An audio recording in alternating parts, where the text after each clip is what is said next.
నేడు ఏఐసీసీ కార్యాలయంలో కీలక భేటీ జరగబోతోంది. పార్టీ అధ్యక్షుడు మల్లికార్జున్ ఖర్గే అధ్యక్షతన ఈ మీటింగ్ జరగబోతోంది. పార్టీ ప్రధాన కార్యదర్శులు, పీసీసీ చీఫ్లు, ఇన్ఛార్జీలు ఇందులో పాల్గొనబోతున్నారు.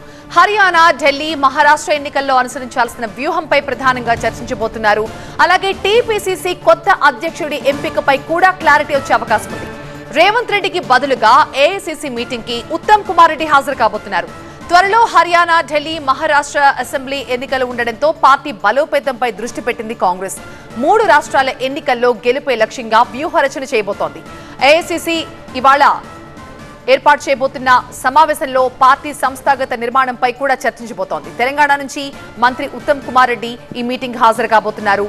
TPCC chief CM Revanth Reddy విదేశీ పర్యటనలో ఉన్న నేపథ్యంలో ఆయన తరపున ఉత్తమ్ ఈ భేటీలో పాల్గొంటున్నారు. అయితే ఇవాల్టి భేటీలో టీపీసీసీ కొత్త అధ్యక్ష ఎంపికపై క్లారిటీ వచ్చే అవకాశం ఉంది అంటున్నాయి ఢిల్లీ వర్గాలు.